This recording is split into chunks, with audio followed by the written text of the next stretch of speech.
అల్టిమేట్గా ఈ ప్రభుత్వం యొక్క ఆలోచన ఒకటే దిశ. ఇది ఒక వినూత్నమైన కార్యక్రమం. ఇది ఒక ఈరోజు తీసుకొచ్చిన రిఫార్మ్ భవిష్యత్ తరాలని మార్చే రిఫార్మ్. ఇవన్నీ కానీ దీంతో సమానంగా ఇంకో కొన్ని రిఫార్మ్స్ మనం తెచ్చుకోగలిగితే 2047కి భారతదేశం నెంబర్ 1 దేశంగా తయారవుతుంది. అతిపెద్ద ఆర్థిక వ్యవస్థగా తయారవుతుంది. దాని అనుమానం లేదు. దానికి ఆంధ్రప్రదేశ్ రాష్ట్రం తెలుగు జాతి స్వర్ణాంధ్ర దిశగా పోవడానికి నెంబర్ 1 రాష్ట్రంగా ఆంధ్రప్రదేశ్లో ఉండడానికి మనం దోహదం చేయాల్సిన అవసరం ఉంది. అన్ని వర్గాల్ని మనం రెడీ చేయాలి. అన్ని వర్గాల్లో చైతన్యం తీసుకురావాలి. ఈ జీఎస్టీ సూపర్ జీఎస్టీ ఏదైతే ఉందో సేవింగ్సే కాదు, వినూత్నమైన ఆలోచనలు మొదలు కావాలి.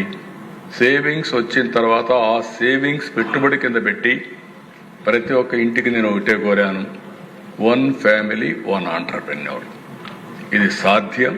అది నిరూపించడానికి ఈ సూపర్ జీఎస్టీ పనిచేస్తుంది.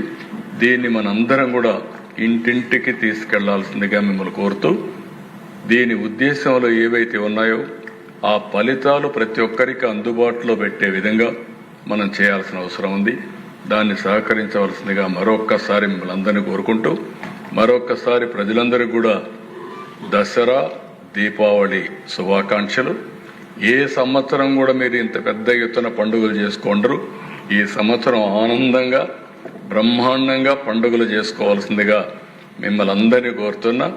అటు కేంద్రం సూపర్ జీఎస్టీ, ఇటు రాష్ట్రం సూపర్ 6, ఈ రెండు కూడా ప్రజలకు ఎంతో మేలు చేస్తాయని చెప్పి మరొక్కసారి విజ్ఞప్తి చేస్తూ, అందరూ ఈ యొక్క 2 పండుగలను సెలబ్రేట్ చేసుకోవడమే కాకుండా ఈ 2 ప్రభుత్వాలు, కేంద్రంలో ఉండే ఎన్డీఏ ప్రభుత్వాన్ని, ఇటు రాష్ట్రంలో ఉండే ఎన్డీఏ ప్రభుత్వాన్ని కూడా ఎప్పటికప్పుడు గుర్తు చేసుకుని మీరు ముందుకు పోవాల్సిందిగా మరొక్కసారి విజ్ఞప్తి చేస్తూ, అందరికీ దసరా శుభాకాంక్షలు.